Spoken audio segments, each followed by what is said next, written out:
Hello students, welcome to online class. Today I start exercise 12B, inverse proportion. देखिए इससे पहले हमने पिछली एक्सरसाइज में पढ़ा था डायरेक्ट प्रपोर्शन. आज नया टॉपिक है हमारा इनवर्स प्रपोर्शन. तो इन दोनों के बीच में क्या डिफरेंस है. देखिए if two variables are related to each other in such a way that on increasing the one the other decreases proportionally and vice versa. Direct proportion में क्या था, यदि एक क्वांटिटी हमारी इंक्रीज हो रही है तो दूसरी भी हमारी क्या हो रही थी, इंक्रीज. एक डिक्रीज हो रही है तो दूसरी क्या हो रही थी, डिक्रीज. तो इनवर्स वो क्या था हमारा डायरेक्ट प्रपोर्शन. और इनवर्स प्रपोर्शन में क्या है, यदि एक क्वांटिटी इंक्रीज हो रही है तो दूसरी हमारी क्या होनी चाहिए, डिक्रीज. एक डिक्रीज हो रही है तो दूसरी इंक्रीज, यानी कि अपोजिट हमारा इसमें क्या होना चाहिए, वेरिएशन होना चाहिए.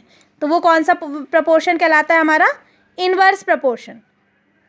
देखिए first question, observe the table given below and in each case find whether X and Y are inversely proportion. आपको इसमें ये बताना है कि एक्स और वाई जो है आपके यहाँ इन्वर्सली प्रपोर्शन है या नहीं. तो अभी डायरेक्ट प्रपोर्शन में हम क्या करते थे, इन दोनों को अपॉन में रखते थे, और इन्वर्सली प्रपोर्शन में हम क्या करेंगे, इन दोनों क्वांटिटी को मल्टीप्लाई में रखेंगे. यानी 6 × 9, 10 × 15, 14 × 21 एंड 16 × 24. इन सब की वैल्यू यदि सेम आए then it is inversely proportion, और यदि सेम नहीं आएगी then it is not in inversely proportion. Direct और इनडायरेक्ट में डिफरेंस समझ में आ गया. डायरेक्ट में हम 6/9 रखते थे और इन्वर्स में 6 × 9 यानी मल्टीप्लाई होगी. वहाँ डिवाइड था, यहाँ मल्टीप्लाई. तो देखिए 6 × 9 = 54, 10 × 15 = 150, 14 × 21 is equals to 294 and 16 × 24 is equals to 384. सारी वैल्यूज़ अलग अलग आ रही हैं, आपस में ये इक्वल नहीं है. Then these are not inversely proportion. Second question देखिए इसका. देखिए एक्स और वाई की वैल्यू यहाँ 5/18, 9, 10, 15, 6, 3, 30 और 14 और 2. इन सबको देखिए मल्टीप्लाई किया. 5 × 18 की वैल्यू 90, 9 × 10 की वैल्यू 90. इन सब की वैल्यू क्या आ रही है, सेम आ रही है. मल्टीप्लाई करने पे एक्स और वाई को मल्टीप्लाई करने पे वैल्यू सारी सेम आ रही हैं. देखो so these are inversely proportion. Second question देखिए, if X and Y are inversely proportion. यहाँ ध्यान रखेंगे डायरेक्ट दिया हुआ है या इन्वर्स दिया हुआ है. इन्वर्स दिया है देन मल्टीप्लाई, डायरेक्ट दिया है then divide. Then find the values of x1, x2, y1 and y2 in the table given below. तो ये टेबल एक हमें आपको यहाँ दी हुई है. तो फर्स्ट का सॉल्यूशन हम निकालेंगे. मैंने इसमें पहले भी बताया था कि वो वाली वैल्यू देखेंगे जो पूरी दी है, जिसमें एक्स और वाई दोनों की वैल्यू दी है. तो इस वैल्यू को देखें, यहाँ 16 और 5 ये दोनों वैल्यू गिवन है. तो इसको एक बार इसके इक्वल रखेंगे, इसको एक बार इसके इक्वल, इसी को इसके और इसको इसके. तो देखिए 8 × y1 × 16 × 5. 8 × y1 is equals to 16 × 5. आप y1 के साथ वाली डिजिट इनके अपॉन में पहुंच जाएगी. तो 16 × 5/8, 8 2 = 16, देन 2 5 = 10. इसी तरीके से नेक्स्ट में रखेंगे x1 × 4 is equals to 16 × 5. x1 के साथ वाली डिजिट अपॉन में पहुंच जाएगी 4, देन 4 4 = 16, 4 5 = 20. x1 की वैल्यू आ गई 20. नेक्स्ट में 16 × 5 is equals to x2 × 2. x2 के साथ वाली डिजिट अपॉन में आएगी 2 8 = 16, देन 8 5 = 40. नेक्स्ट क्वेश्चन देखिए 16 × 5 is equals to 80 × y2. Then y2 is equals to 80 upon में पहुंचा तो 16 इसे 5 से डिवाइड किया, 80 को 16 आया, देन 16 से 16 डिवाइड किया, y2 की वैल्यू आ गई आपकी 1. नेक्स्ट क्वेश्चन देखिए, if 35 men can reap a field in 8 days, in how many days can 20 men reap the same field. देखिए सबसे पहले तो हम यहाँ चेक करते हैं कि डायरेक्ट प्रपोर्शन है या इन्वर्स प्रपोर्शन है, क्योंकि एग्जाम में क्वेश्चन आएंगे. यहाँ एक्सरसाइज हमारी अलग अलग दी हुई है, इसलिए हमें पता है ये इन्वर्स प्रपोर्शन की है. एग्जाम में कैसे हमें पता चलेगा कि ये डायरेक्ट है या इन्वर्स प्रपोर्शन है. तो चेक करिए 35 men एक फील्ड को 8 days में जो है रीप करते हैं, जोतते हैं. तो how many days can 20 men reap the same field.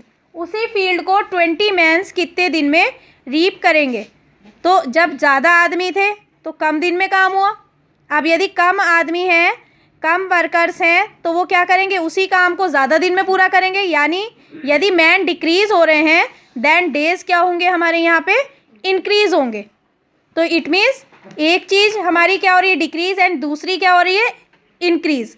Then यहाँ कौन सा प्रपोर्शन है, इनवर्स प्रपोर्शन। तो फर्स्टली हमें क्वेश्चन में ये चेक करना है कि ये डायरेक्ट प्रपोर्शन का क्वेश्चन है कि इनवर्स प्रपोर्शन का क्वेश्चन है। क्लियर है? तो लेट करने का तरीका सेम है, let the number of days is equals to X. जो चीज़ पूछी है उसे हम एक्स लेट करेंगे। फिर मैन और डेज, दो चीज़ के बीच में हमें वेरिएशन दिया हुआ है।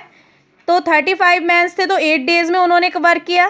20 मैन है तो हाउ मैनी डेज में वो कितनी दिनों में अपना ये वर्क कंप्लीट करेंगे। तो 35 इंटू 8 मल्टीप्लिकेशन होगा, इनवर्स प्रपोर्शन है तो मैंने बताया था, is equals to 20 multiply X. तो 20 अपॉन में आ गया इसके, एक्स के साथ वाली डिजिट हमेशा नीचे पहुंचेगी। तो 35 इंटू 8 अपॉन 20, 5 से डिवाइड किया, 5 7 जा 35, 5 4 जा 20 एंड 4 2 जा 8, देन 7 2 जा 14 डेज।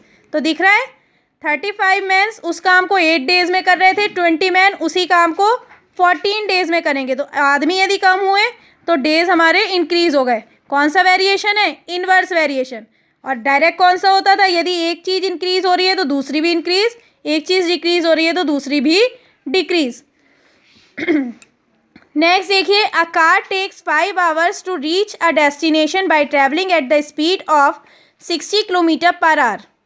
एक कार जो है 5 घंटे ले रही है अपने डेस्टिनेशन तक पहुंचने के लिए, किस स्पीड से, 60 किलोमीटर पर आवर की स्पीड से। How long will it take when the car travels at the speed of 75 kilometre per hour. तो यदि वो 75 किलोमीटर पर आवर चले तो कितने टाइम में पहुंचेगी। तो इनवर्स प्रपोर्शन का क्वेश्चन है। देखिए, let the required time is equals to, हमने क्या माना, एक्स आर। ठीक है, टाइम आवर में है, स्पीड किलोमीटर पर आवर में। यूनिट का हमें चेक करना होता है कि यूनिट हमारी सेम होनी चाहिए। यदि यहाँ टाइम हमारा सेकंड में होता तो स्पीड को हमें कन्वर्ट करना होता मीटर पर सेकंड में। आवर और किलोमीटर पर आवर यहाँ दोनों सेम यूनिट्स आ रही हैं। तो जब 5 आवर्स में कितनी स्पीड थी, 60 किलोमीटर पर आवर की। अब टाइम हमसे पूछा है तो x हो जाएगा टाइम की जगह, 75 किलोमीटर पर आवर की स्पीड से चलें तो कितने टाइम में वो अपने डेस्टिनेशन पे पहुंच जाएंगे। तो 5 into 60 is equals to X into 75। X के साथ वाली डिजिट हमेशा अपॉन में पहुंचती है, मैंने बताया था। तो 5 into 60 upon 75, then calculate it, answer comes 4 hours. ठीक है, यानी स्पीड इंक्रीज हो रही है तो टाइम क्या हो रहा है आपका, डिक्रीज हो गया। तो ये आपका इनवर्स प्रपोर्शन का क्वेश्चन था। तो ये आ गया इसका 4 आवर्स में वो जो है 75 किलोमीटर पर आवर की स्पीड से 4 आवर्स में अपने डेस्टिनेशन पे पहुंचेगी। क्लियर है? बाकी के क्वेश्चंस नेक्स्ट वीडियो में करेंगे। Thank you.